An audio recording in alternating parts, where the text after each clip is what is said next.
Yo, what's going on guys? I'm Cartere, and in this video I'm going to be sharing the top 4 beginner operators, or top 4 operators for beginners in Rainbow Six Siege. And this was a really hard decision to pick 2 from either side of attack and defense. And obviously some people's opinions may differ, and you know, I would believe we could engage in great discussion about that, because there are legitimate reasons for every well, not every operator, but most operators. You can have legitimate reasons for saying, you know, this is better for noobs, or that is better for noobs, or that is worse, and all that sort of stuff. So yeah, I definitely empathize with that. And these are my 4 top suggestions that I believe you'll get a good time out of, because I enjoyed playing with these guys when I first started out, and I still enjoy playing with them from time to time now. And also, yeah, I generally enjoy playing with them. Let me even say from time to time, like, I enjoy playing with them. They're good people to unlock. So let's start with the attacking side. And the first person who I'd suggest you guys unlock on the attacking side is IQ. Now, IQ's gadget is not great, to be honest. Like, IQ's gadget is a bit whack, but it's good for learning the maps. It's definitely not going to be the gadget which will decide whether you win or lose, but it does help with awareness, and it will help you realize where the cameras are on each map. And it will also prevent you from dying to traps. And you know, you can save some of your teammates from traps, from dying to traps, also by using this gadget. It basically just shows you all the electronics that are on the map. So if you push the gadget button, you bring up this little screen, it automatically equips your pistol, so you're at a disadvantage there. Don't get into any gunfights while using this gadget.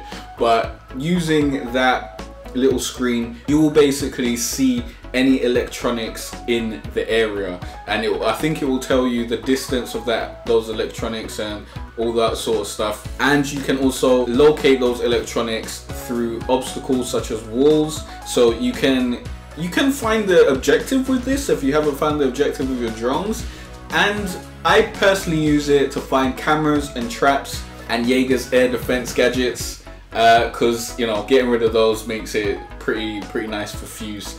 But the real reason why I'm telling you to pick IQ isn't because of her gadget, but it's because of her gun. Her gun is pretty good. She got an AUG. I call it an AUG. I don't know if that's the correct pronunciation for this gun, but I always call the AUG or whatever an AUG. It just seems like it would sound right for an AUG, and you know, Deus Ex kind of got me saying AUG. So you know, there you go. And this gun is pretty good.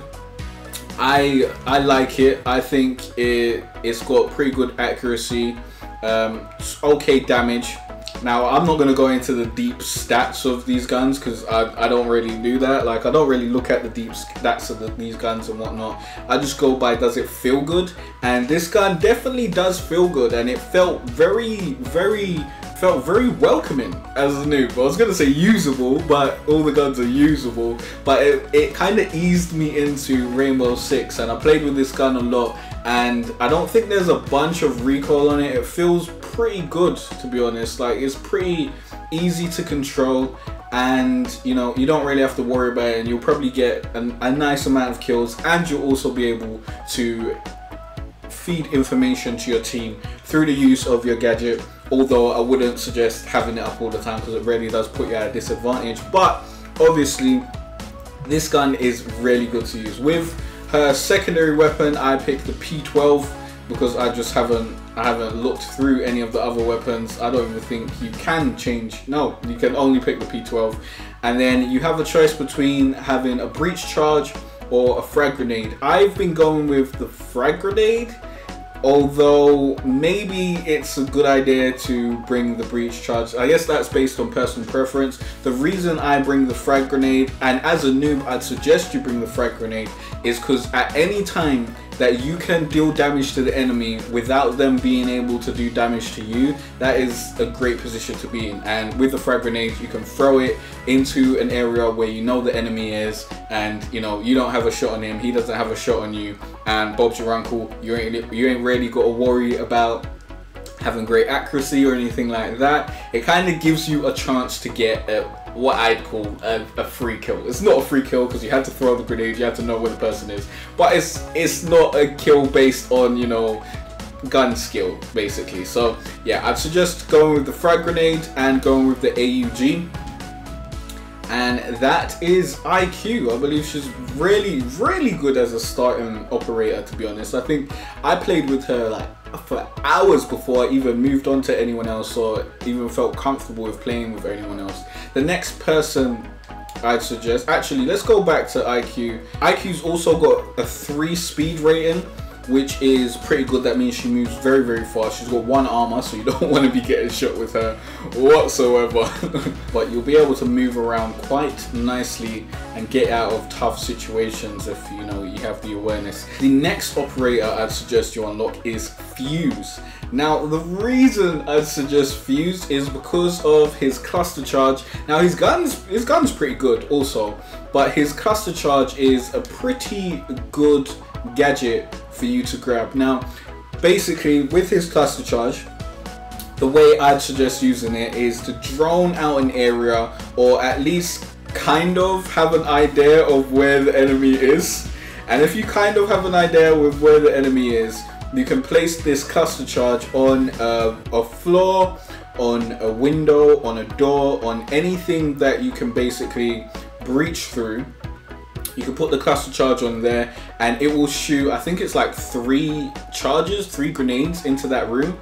And yeah, it deals a lot of damage. You can pick up an ace with it. If a lot of enemies are bundled together, then you can really get a bunch of kills, and it's pretty nice when you get those kills with the cluster charge. So I'd say they're free kills because it doesn't include gun skill, but of course you do need information in order to execute a proper kill with these cluster charges, because if people aren't in that room that you're cluster charging, then you're just wasting it. So definitely I'd suggest trying out these cluster charges, seeing what you can do with them. Do not pick Fuse on hostage though.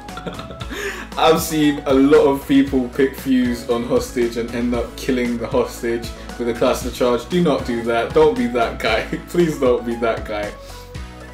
Now for Fuse's loadout, I go with the AK-12 because it's got quite nice range.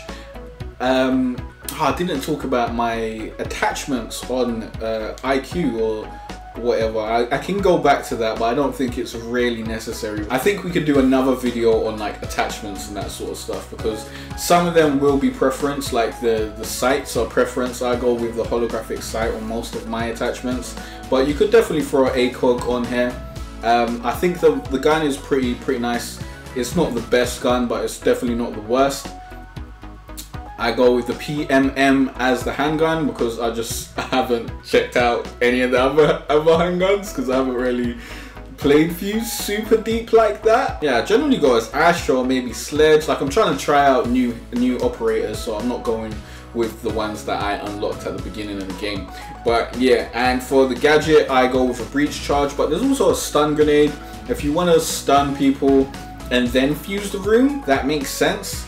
That sounds like a viable strategy, but of course you need to break one of the entrances to the room to fling in your stun grenade, so that will get rid of a point where you could have fused from.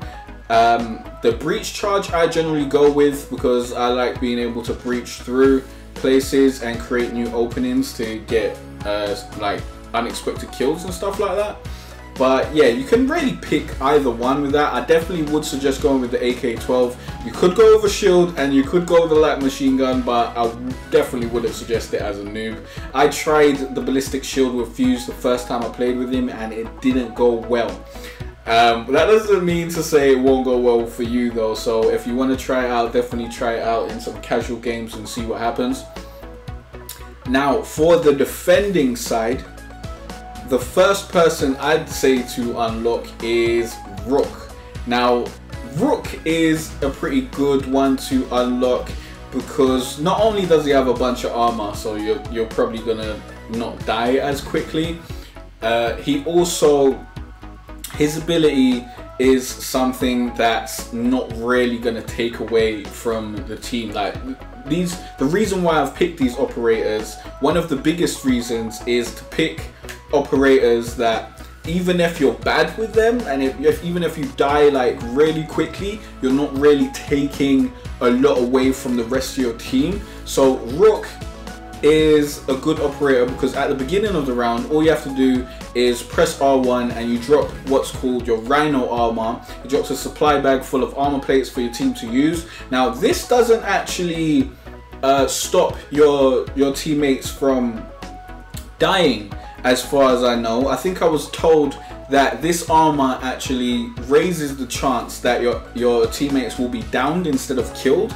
So it doesn't actually add another bit to their health. Like, it's not like Doc's overcharge, I don't believe, but maybe it is. I haven't done a lot of research into it. All I know is I played as Rook as my first time playing the game, and I definitely suggest to do that for you guys, because playing as Rook, all you have to do is put down your armor, everyone can get armored up, and you've basically done your job. Even if you die straight after that, you have added to your team. Like, you've given them an extra chance, you've done your duty as your operator, and all you really need to do is defend the objective and maybe try and get some kills and provide some support from there. The loadout that I use with Rook is the MP5. Now when I first played, I did use the P90, but that was really bad at mid-range. Like, this is great as a close quarters gun, but honestly, if you're a new player,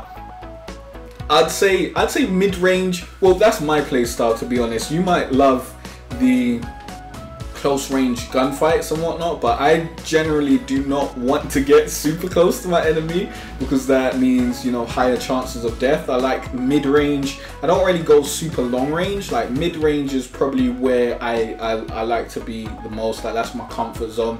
I go for the MP5. It's a pretty good gun.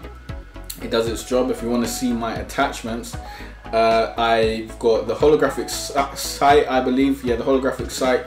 And I also have the vertical grip to reduce some recoil. For the handgun, I've got the LFP 586. It's like a Magnum kind of thing. I don't really switch to handguns a lot with Rook though. Like, I haven't really experienced a lot of handgun gameplay with Rook. So, but when I've used this, it was really bad. Like, the recoil's mad. Look at the recoil. Like, it goes straight up in the air. The P9's got way less recoil. So, to be honest, I'd suggest going with the P9. Like, next time I play as Rook, I'll probably be going with the P9. If you're really accurate, then yeah, going with the Magnum is a good decision, because you take less shots to take down your enemy. For your gadget, I'd suggest getting the impact grenade. You could go with the deployable shield if you know the maps and you know where to put down your deployable shield, or you're playing with someone who's going to tell you where to put down the shield to get a great defense point. But generally, I just go with the grenades, because as I said earlier, the more chance you have to stay out of being exposed and you having a chance to kill your enemy, that is definitely something that you should try and do, like when you have the opportunity to do that. So definitely I'd say go with the impact grenade, but you can go either way you want depending on, you know, how comfortable you are with this. As I said before, Rook's armor is a 3 rank and his speed is 1, so he's incredibly slow. I believe Fuse's armor is also a 3 rank and his speed is 1, so definitely keep that in mind. The next guy I'd say to unlock is Smoke. Now, Smoke is one of my favorite defensive operators, to be honest. I usually, you know, because I play a lot of casual and I'm not the highest ranked person. I think I still haven't been ranked in the new season because I've just had so much other games to play and review and stuff like that, so I haven't really had a lot of time to play Rainbow Six.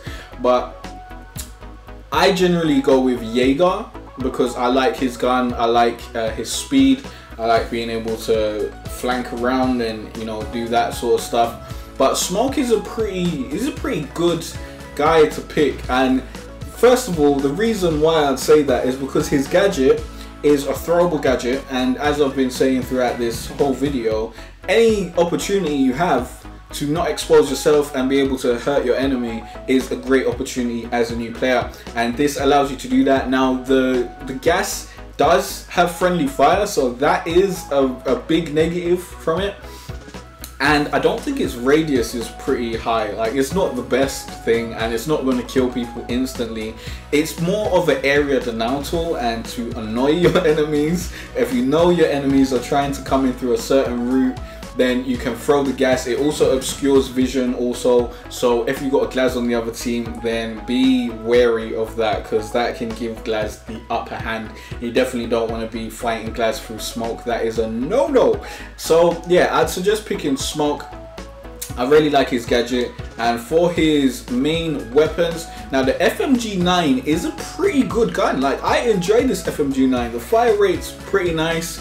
You can really take out people with this gun. Like, the damage isn't too bad with the fire rate, like in conjunction with the fire rate. I go with holographic sight on all my guns, as I said before. But I've been using the M590A1, which is the shotgun, to kind of make, not murder holes, because they're way too big for people to, you know, not notice them. I guess you could call it a murder hole, but to actually open up different angles in walls.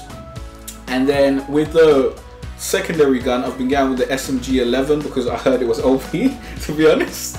And the recoil on this is a bit mad. The fire rate is wild, like it is amazing.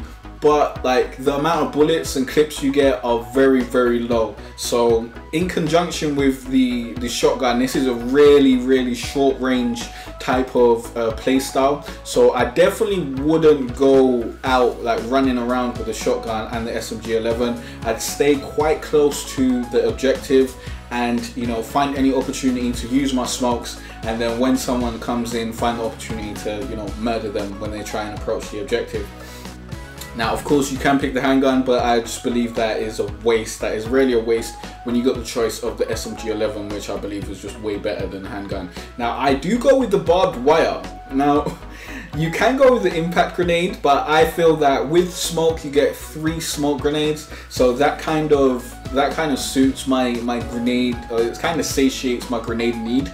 So I go with the barbed wire in order to slow people down to get the drop on them with the shotgun or the SMG11, so they're not like running around too fast, and I'm protecting the area. Because as I said, this operator and this loadout that I use for him is really about staying back and protecting the objective. So barbed wire really helps with that. So yeah, I hope this video helped you out. Be sure to like and subscribe, guys. Also, be sure to join my Discord channel where you can play games with me, find other people to squad up in Rainbow Six with, and more. The link is in the description. Thanks for watching and liking and subscribing, and I'll see you guys in the next video. It's been a cold winter and it's lasted far too long. So all this warmth I share with you.